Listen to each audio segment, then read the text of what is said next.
திருமதி தேன்மொழி அவர்கள் திருப்பூரை பிறப்பூராக கொண்டவர். திருப்பூரில் பிரபல குற்றவியல் வழக்கறிஞர் திரு ரத்தின சபாபதி அவர்களின் மூத்த மகள் ஆவார். இவர் திருப்பூரில் தனது பள்ளிப்படிப்பை முடித்துவிட்டு கோயம்புத்தூரில் சட்டக்கல்லூரியில் 5 வருட சட்டப்படிப்பை முடித்து 1990ஆம் ஆண்டு வழக்கறிஞர் ஆனார். அன்று முதல் கடந்த 36 வருடங்களாக வழக்கறிஞர் தொழிலை திறன்பட செய்து வருகின்றார். அது மட்டுமின்றி இவர் கோயம்புத்தூரில் மகளிர் வழக்கறிஞர் சங்கம் உருவாவதற்காக உறுதுணையாக இருந்தவர். 6 முறை தலைவராகவும் 3 முறை செயலாளராகவும் திறன்பட செயலாற்றியவர். தற்போது தமிழ்நாடு பெண் வழக்கறிஞர் கூட்டமைப்பின் செயலாளர் ஆவார். பல சமூக விழிப்புணர்வுகளை பள்ளி மற்றும் கல்லூரிகளில் கொடுத்து இவர் இதுவரை 200க்கும் மேற்பட்ட விருதுகளை பெற்றவர். இளம் வயதிலிருந்து பெண் குழந்தைகள் படிப்பிற்கு உதவி செய்தவர் மற்றும் பெண்களுக்கு எதிரான குற்றங்களுக்கு குரல் கொடுத்து வருகின்றார். இவர் சிவில், கிரிமினல், குடும்ப நல வழக்கு, கார்ப்பரேட் நிறுவன வழக்கு, காசோலை வழக்கு மற்றும் பல வழக்குகளை திறன்பட நடத்தி வருகின்றார். 2024ஆம் ஆண்டு எண்ணங்களே எழுத்துக்கள் மற்றும் சட்டங்களே வெளிச்சம் என்கிற 2 புத்தகங்களை வெளியிட்டார். எனக்கு பாத்தீங்கன்னாக்கா 3 இளைய சகோதரிகள், ஒரு இளைய சகோதரன் இருந்தார்கள். என்னுடைய 10ஆம் வகுப்பு வரை திருப்பூர் பிரேமா மேல்நிலை பள்ளியிலே படித்து வந்தேன்.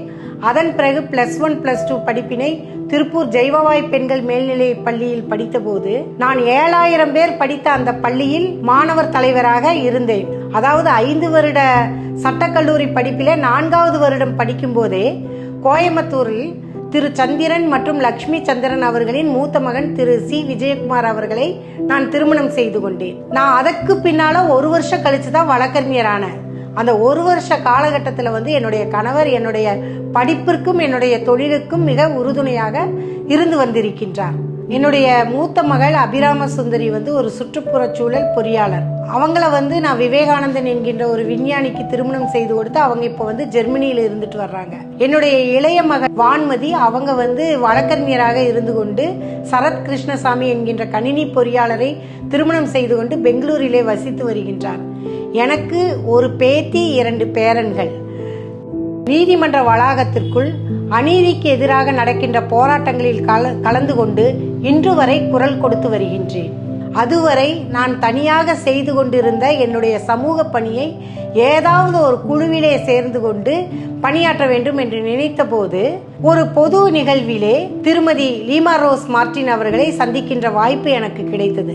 அதற்கு பிறகு தற்போது பாஸ்ட் பிரசிடென்டாக இருந்த திருமதி மதுரம் கண்ணன் அவர்களும் என்னை நீங்க ஏன் ரோட்டரி கிளப்ல சேரக்கூடாதுன்னு கேட்டாங்க. இந்த சமூகத்திலே ஒரு நிலைத்த மாற்றத்தை ஏற்படுத்த வேண்டும் நோக்கத்தோடு நான் இந்த ரோட்டரி கிளப் ஆஃப் கோயம்புத்தூர் ஆக்ருதியில் சேர்ந்தேன். இங்க சேர்ந்ததுக்கு பின்னால பாத்தீங்கன்னாக்க நல்ல தோழிகள் எனக்கு கிடைச்சிருக்காங்க.